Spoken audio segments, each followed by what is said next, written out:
Today on the show, we go on an epic quest to save a princess.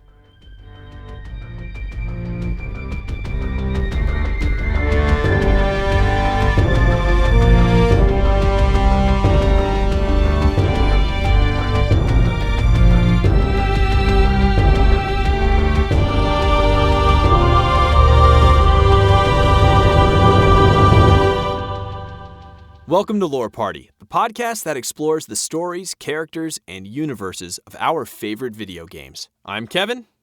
And I'm Jaden.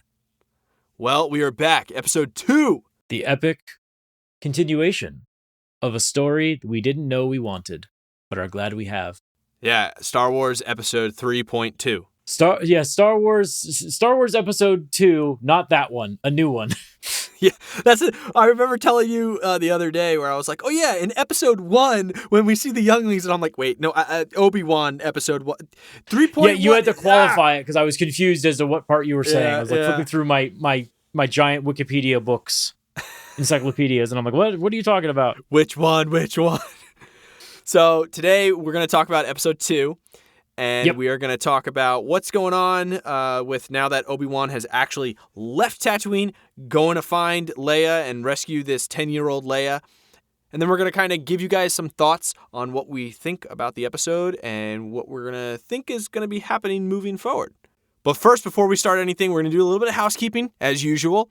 We love to hear from you guys, our listeners. So if you want, email us at lorepartypodcast@gmail.com. with your thoughts and, episode ideas. What do you guys think of these episodes? Do you want more? Do you like them? Let us know. And then our teams also stream weekly on Twitch. So be sure to follow us on twitch.tv/lore_party. And of course, as most of you all know, you can connect with us on Instagram and Twitter @lore_party. Gee, I wonder, man, did we brand ourselves pretty well? I think we did. Well, I think we did some good branding there. I think we did some pretty good branding there. Okay, so right before we get into this whole big thing, I want to say I enjoyed the episode. I had fun. It was very dark, so the CG wasn't as bad this time. Yeah. Before we started, I just want to say the CG looked a lot better in this one. The benefit of Nightfall really did help. And this whole episode, or I guess daytime. It could have been daytime. The Dio's very dark. Yeah, so the whole episode was very dark.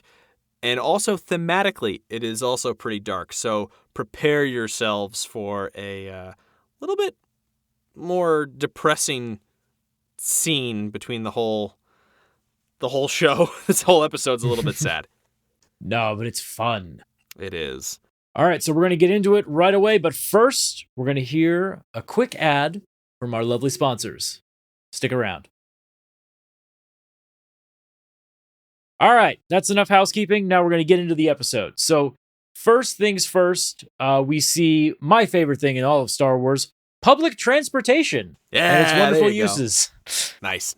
As a New Yorker, I loved it. It made me happy. Oh my gosh, it was great. Obi-Wan lands, and they really did like nail on the head. They were like, he lands and immediately goes to like an information guy and is like, hey, I'm trying to track this ship's signal. Can you? And the guy's like, whoa, man, this is the crime planet. All signals are blocked, all right? Because we're the crime planet. It was the weirdest thing. I was like, why? What is your job then? You're the information guy. He's like, people here like their privacy on Dio. No signals come in and out. It's like, how did the Empire let this go? It's like, this is the smuggling planet. But so basically Obi-Wan finds out that he's all on his own. He starts walking towards the center of town. And as he goes, he gets stopped by a very familiar voice who just says, spare any credits? A homeless voice. Very, very homeless. Very yes, raggedy. And we look and we see, but the crazy thing is like we hear the voice, and it's clearly the Boba Fett's actor Timothy Morrison. Like it's like, oh my god, it's him.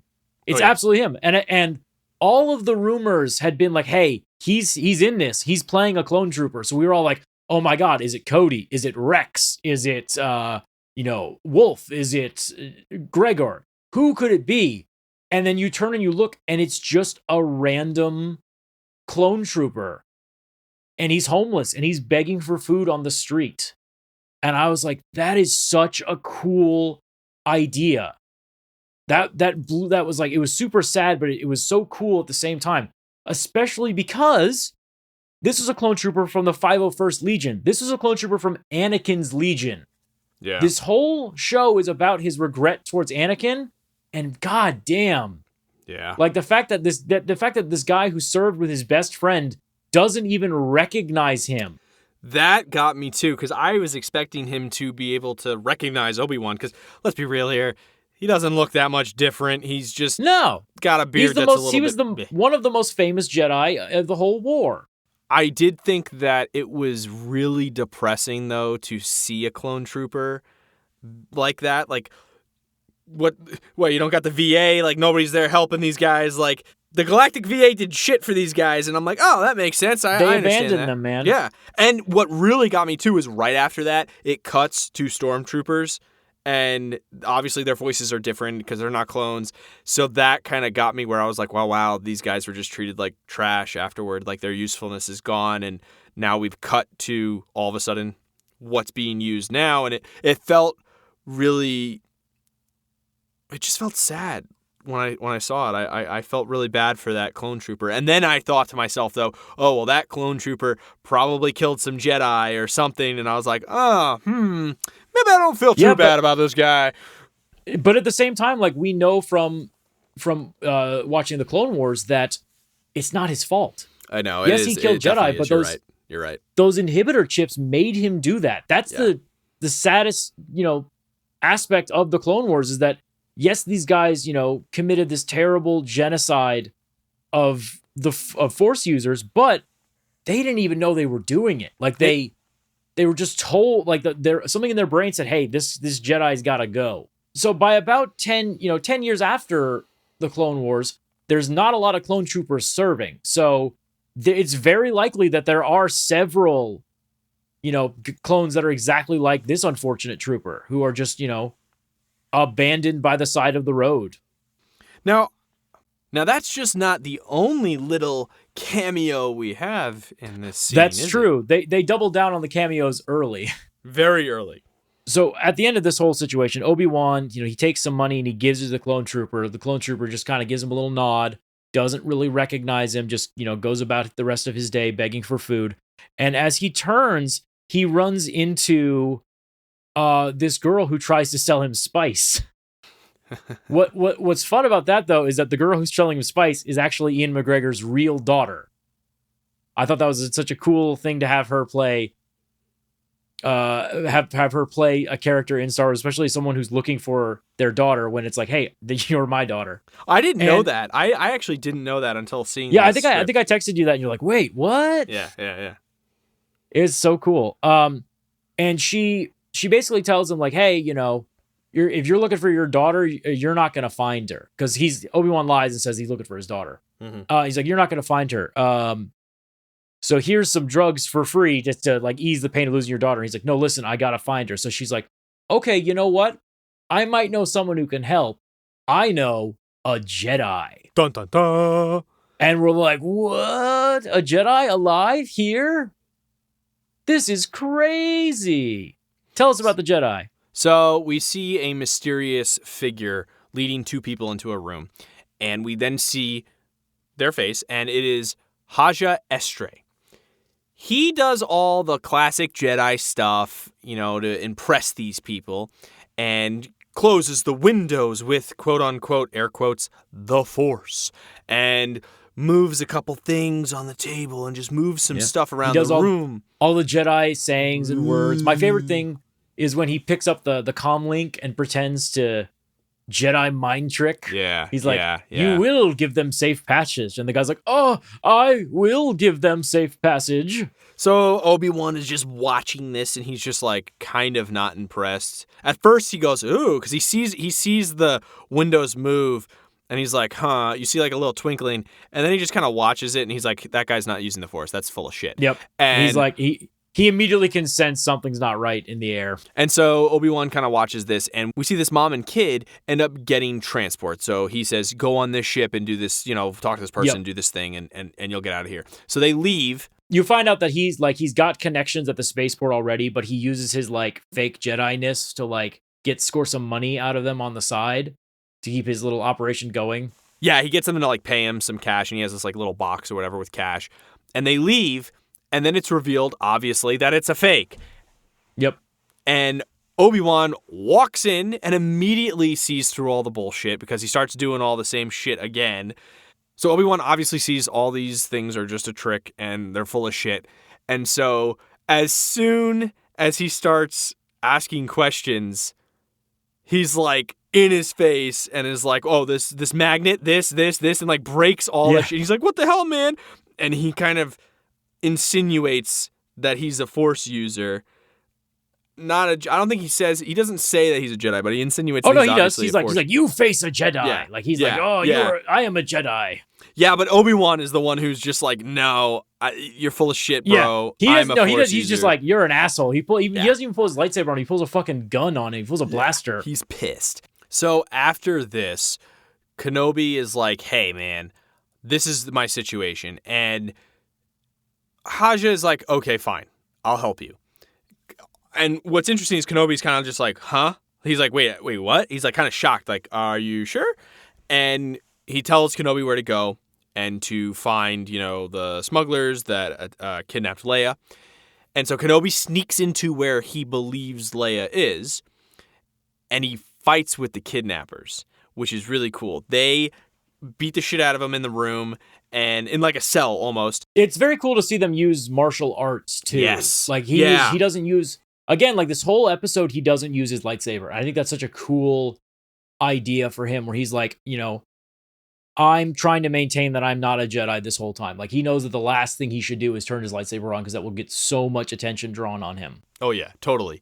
And he gets in close quarters combat, which is really cool. They think they capture him, but then he just fights back really quickly. He escapes very quickly, and he uses the spice that his IRL daughter gave him, and smashes it on the ground, and then jumps out of the room because he goes into this the place is I guess it's a drug making place or something. They have to wear a mask.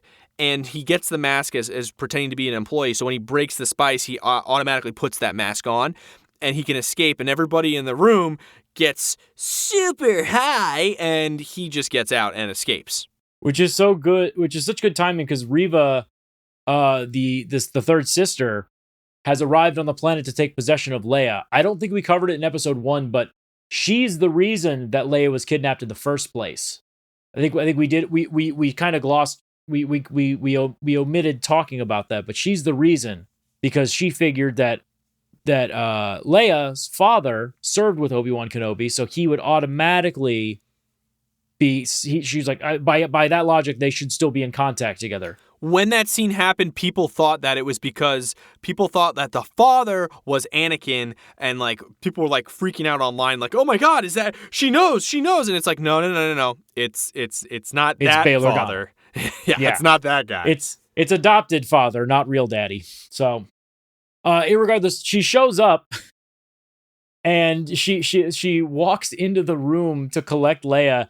She walks in and her entire freaking crack team is literally a crack team because they're all high as shit laying on the floor. And that must have been a trip and a half to come to, and you just see this scary lady with a lightsaber staring at you. The other fun thing too, in great contrast to how Leia's first introduced, Obi-Wan Kenobi, he figures out what cell she's in and he opens up the door, and then a little 10-year-old lady immediately hits him with a bowl and tries to book it. Which I was like, I love this because you just see so much of Anakin in all of her mannerisms and all of her actions, and I love that. But what's really funny too is after she tries to escape from him, they start just kind of bickering. Yeah, it's old married couple bickering. I also someone else pointed out too online. They said that they have to go buy clothes to change into try to blend in with the people in the city, and he buys her a cloak, and then she starts looking at the gloves, and he's like, and the gloves. It's so cool because he's spoiling her in the way that he was trying to spoil Luke by buying him that toy in episode 1. Yeah, that's a good catch. That's really funny. I'm gonna spoil one of these Skywalker brats. I swear to God, I don't care which one it is. I'm buying one of them something. I'm gonna be that favorite uncle, I swear. Yeah, that they can't ever know about because they might die if they find out. Yeah. So they get their disguises, but now there's a lot more people that they need to hide from. Yes, because at this same moment, the first I would say the First Order, the Inquisitors show up. That's about 50 years ahead of me. The Inquisitors show up, and the Grand Inquisitor is pissed. He is not happy. He just realized that she kidnapped a senator's daughter. Like, he's like, I told you to leave Kenobi alone, but not only did you not do that, but you kidnapped like one of the most important people's child. Yeah. And used her as bait. And she's like, yeah, well, you know what, idiot? It worked. All right, he's here, and I'm going to kill him. And Grand Inquisitor's like, no. You disobeyed me again. You're done. Go back to the ship. You're going to wait for me until I get back. Yeah, he pretty much shuts her down completely. Yeah. And of course, what does she do? She goes back to the ship. No, just kidding. She pulls out her frickin' phone and she does a frickin' Junie from Spy Kids 3. Call in everyone. She's like, tell every bounty hunter that Obi-Wan Kenobi's here. Have them kill him for a big reward. And it's like, yeah, that's going to help your boss. Just flooding the city with bounty hunters to murder the guy you're trying to capture alive. And now we see Obi-Wan's face plastered everywhere because we see this really cool shot of kind of like John Wick. Yeah. And it's kind of cool too, because like he was starting to get along with Leia, like Leia was asking the typical like questions, being cool. And then all of a sudden they get attacked by one of these bounty hunters, and Obi-Wan, has to, he takes out the bounty hunter. But when he does, Leia notices like it has his face on his, like Obi-Wan's face is on the guy's wrist. And she's like, oh, they're not here for me. They're here for you. You're a bad guy. Yeah, it's interesting. You're not a Jedi. You're a bad guy. Yeah, she's obviously a kid, but what's really cool is she's very self-aware of what's going on. Like, she's very actively watching around. And of course, she doesn't have all the pieces to the puzzle right now, but from what she's being presented, she's doing a really good job of like trying to get out of the situation. It was really cute when they were bickering because she's like, oh, are you a Jedi? Oh, that's cool. Can you make me float? Like, again, people are just like doing things where, when in the first episode where he shows his lightsaber as he's getting on the ship, similar thing, like, oh, can you just make me float? Can you just do this? It's like, come on. She is a kid though, so I'll give her that. But after this, she just flees. She runs away. She's like, I'm out. We get another patented Leia chase scene where no one can seem to catch a 10-year-old. Well, this is a lot better. I think this was shot. This one's better. No, they improved on this one. Yeah, there's a lot more things for her to actually be able to like duck and dive under that actually makes sense for her to dive under.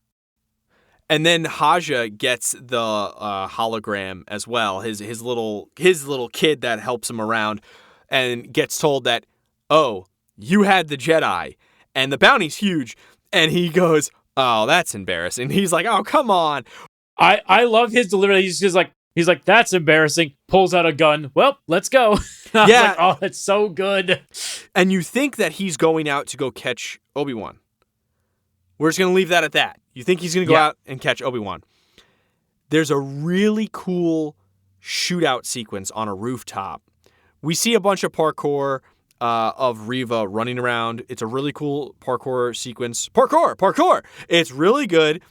And we see then Leia running around, and then we see Obi-Wan chasing Leia.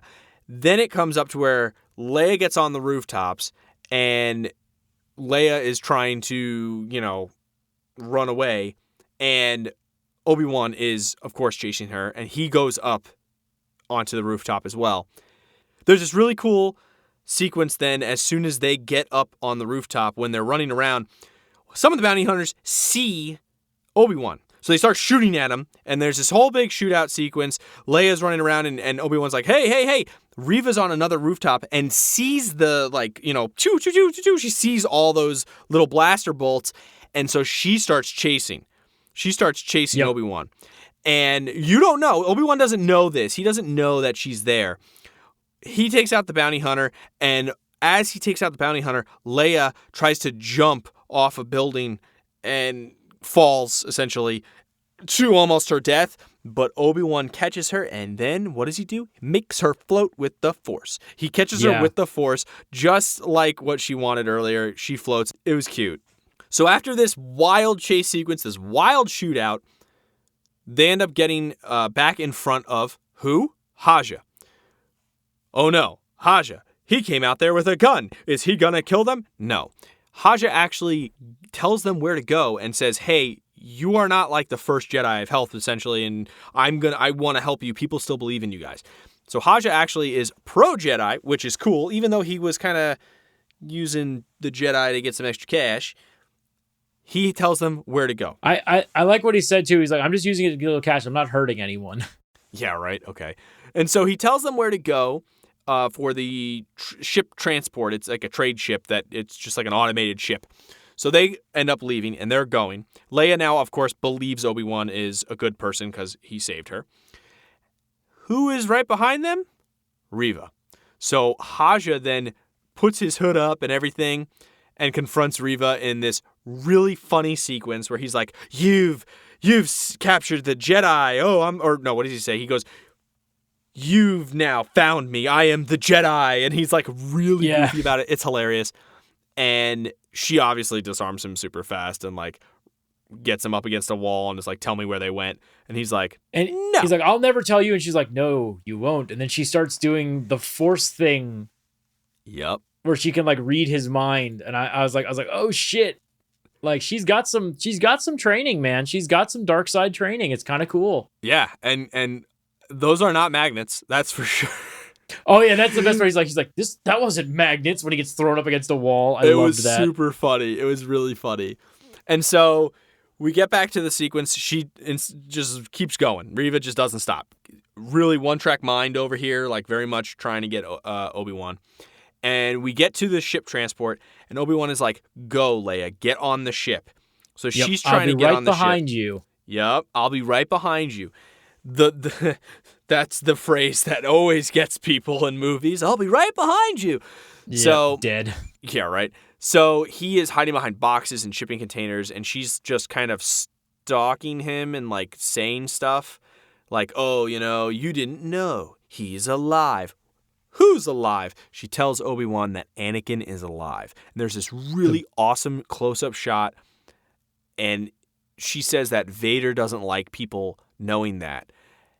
And it's a thing that you just kind of see him freeze. He has like a mini panic attack. Like I'm sure that he's heard that someone named the thing is that we don't know. We don't know how much he knew given 10 years in the desert. He might have cut himself off from all knowledge because it might have been too painful for him to hear about how the galaxy was doing while in his absence. Plus Tatooine was not necessarily 100% under Empire rule. No, there's even an episode 1 that goes like, this is the Outer Rim. The Empire has no jurisdiction out here. It's like, oh, interesting. That news may not meet him, like who gives a shit about the Emperor? Who gives a shit about this Vader guy? Like the people on Tatooine don't really care that much. But what I loved about it is just that the fact that she's right. Like hopefully gets revealed to us later, like how the hell she knows about Vader, because in the comics, even in old canon, like Vader did not allow people to know who he was. How the hell she found out is going to be a very interesting thing for them to unpack later, I believe. Oh, yeah. And so after this, you think she starts kind of fighting him and throwing boxes at him with the Force and everything. You see the cool, really dark glow of the lightsaber. There's a lot of really cool shots, especially because it's dark. This whole episode was like really cyberpunk dark. It lets everything really pop and shine, which I really appreciated. Yeah. So right after this happens, right after she says Anakin's alive, the Grand Inquisitor shows up. Yep. And he's doing this is like the third time now that he's like just having this high and mighty attitude towards her, like giving her shit, telling her that she's a failure and a fool. All the classic like Sith baddie lines, Yeah. When we get home, you're going to be in big trouble, young lady. Now, Obi-Wan jumps into the ship and escapes. Yeah, like Obi-Wan uses this opportunity to dip. He's like, I'm out. See ya. Yep. And Reva, I think Reva's like, you know what? I'm done with this. She just turns and straight up, this is a very controversial thing. She straight up murders the Grand Inquisitor. Yeah. She stabs him through the fucking chest, drops him down, and then she has that great line where she's like, who's in the gutter now? And this is going to cause some controversy. This has been a big point of contention among like fans because the Grand Inquisitor is not dead in canon. He is not dead. He shows up in Rebels. He was in the Jedi Survivor trailer that debuted a few days ago. Like this is very weird for them to have done this. But I also think that with the advent of Book of Boba Fett, basically anyone can live as long as you get him into a bacta tank quick enough. It seems like they're really good at like Fennec Shand was shot in the same spot that he was just stabbed. So maybe he's not dead. Maybe he's just a robot. I mean, that's the only thing I could explain. Yeah. I saw someone say, "Oh, this is time travel. This is like the Ahsoka thing." I'm like, "Nah, it's that. We're not doing that yet. Stop it." So speaking of bacta tanks, what do we see next? The episode ends with Obi-Wan just sitting in that transport ship, scared out of his freaking mind. And it cuts immediately to glowing red eyes suspended in a bacta tank, and it is Darth Vader himself. The intense fear that Obi-Wan felt at the mere mention of his failed Padawan enticed and excited Vader into action, and I think that is such a cool idea. The link that was severed on the lava fields of Mustafar has been reignited, this time in a furious rage. And that is how our episode ends, and I'm so excited for episode 3. So I think that wraps it up for the recap. I think now we just need to do a quick ad break. We're going to get you guys to hear a word from our sponsors, and then we're going to jump right back into it with our reactions and our predictions for the next episode. So stick around. Okay, we are back, and man, did this episode deliver on so many beautiful things. Oh, yeah. This was such a good episode to like drag in. I understand now why they released 2 episodes, because the first episode had a decent hook. This episode really shows that this show is going to be about Obi-Wan versus Anakin. Obi-Wan versus Vader. And I love the idea that it's like, nope, it's on now. He's hunting you. I thought that was really cool. I thought the end of it, like them ending it like that, was a perfect cliffhanger, especially for the release. Like releasing that as the end of the premiere. Really, that'll hook you. Like that's smart marketing. That's really good. But yeah, it was good. You liked this episode a lot. I know you were texting me like, "Oh, wait, you got to see episode 2. You got to see episode 2." The connections that I'm seeing with like the old canon and like the new like the interworld weaving that I'm seeing here, I really really really like that stuff. I that's one of my favorite things about Star Wars is that they do a really good job of like, if you know an obscure fact or an obscure character, they're gonna reward you for knowing that. And I think they got away from that a little bit when they got rid of the Legends continuity, but they're getting back to it a little bit. And I really appreciate when they're just like paying homage to some of the older stuff and some of the stuff that's like, hey, if you're not paying attention, you're gonna miss it. So I'm really excited, especially to talk about episode 3 coming up soon. Overall, my reaction was really, really positive. I think the only detractor was the Leia chase scene again. I don't love it when they have her running. I think it looks kind of silly, but I think the actress who plays her is amazing. I think that she captures Leia's sass like to a T. Like there's no mistaking that classic Amidala Leia just put downs whenever someone's pissing her off. It's fantastic. Overall, this episode is I think this episode was fantastic, and it left on a great cliffhanger, and I can't wait to see what they do with it in future episodes. What about you? Who played Haj again? What was his name? Kamal Nanjiani. Yeah. He's great, and he's a giant nerd too. I love it when Star Wars nerds get into Star Wars because they always seem to have the most fun. Yeah, I thought he was really, really good. I for some reason I was blanking on his name. I thought he was great. I thought that was really fun. Just seeing him, it was really fun. Every time I see him on screen, I know I'm gonna have a good time. I thought that, again, I'm gonna start this again. Cinematically, film-wise, I thought it was shot really, really well. I liked the use of darkness and like the use of lighting. So the use of darkness to emphasize colors and specific lighting. The neon looked amazing. It looked in this great. Episode. I'm a big Cyberpunk fan, like not just of the game, but just very in general. Cyberpunk. So I thought that was really cool. I really enjoyed, again, the acting. Everybody's great. I am more invested in Reva in this episode because she's actively doing stuff, and because I saw more of her doing those things, I enjoyed it more. Whereas, so the first episode, I wasn't portrayed context. They didn't portray context for her, like what her motivation was. So I wasn't as invested. I was kind of like, where's this coming from? I don't care. I want to know why. If I know, I would probably care more. In this episode, just the little banter between her and the Inquisitor made me more invested in her winning and proving him wrong. Which, that's not the main motivation, but it was portrayed to me, which means now I cared more about it. So that writing aspect, I thought did a lot. It was a lot better than the first episode. The chase sequence was, again, that was okay. It was all right. I like to see Reva's parkour throughout the whole thing. That was kind of cool. I liked cool. Obi-Wan shooting on the top of the building. I like the shootout that they had. I like that he's using such an uncivilized weapon. Uncivilized. I knew people were gonna grab onto that. I was so excited to hear people talk about that too. Oh yeah, I did think that he would have at least whipped out the lightsaber toward the end to fight her, but we didn't, and that's okay.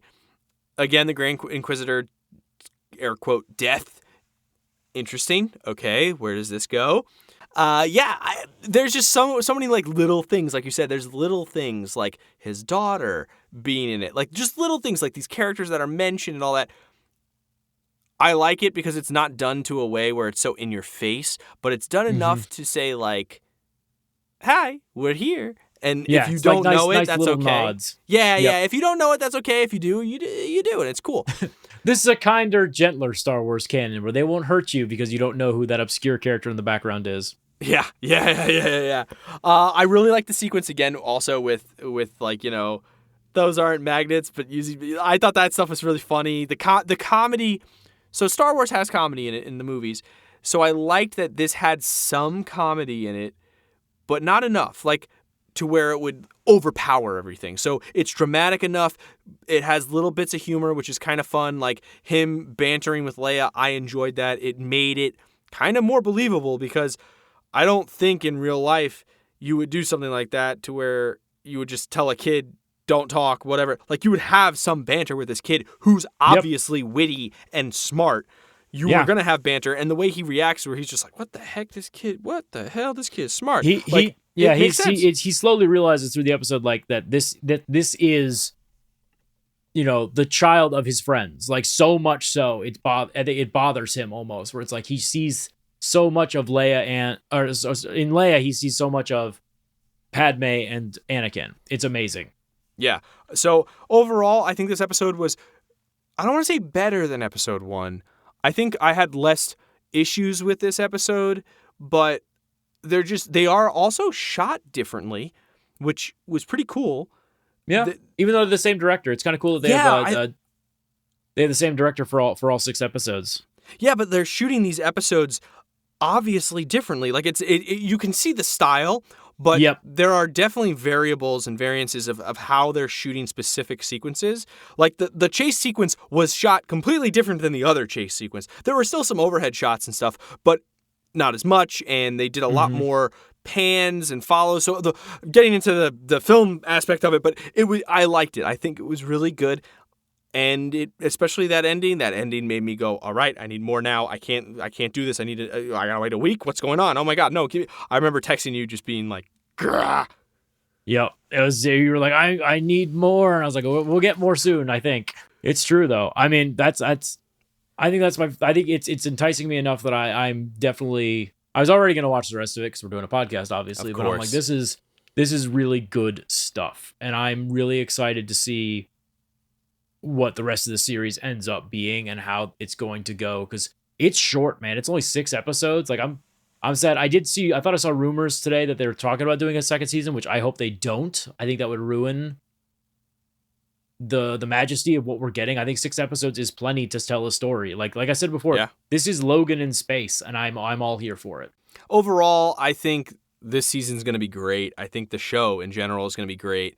If I say season, because we don't know if there's going to be no more, but I have hopes, high hopes, and I think Obi-Wan is our only hope for a really good series, because without him, we wouldn't have this series. So, kind of makes sense. Absolutely. I think that about wraps it up for us, guys. We hope you enjoyed this episode, and if you did, please take a second to rate and review us on Apple Podcasts. It really helps us grow the show, and be sure to connect with us on Twitch, Instagram, and Twitter at lore_party. We will see you next time in a galaxy far, far away.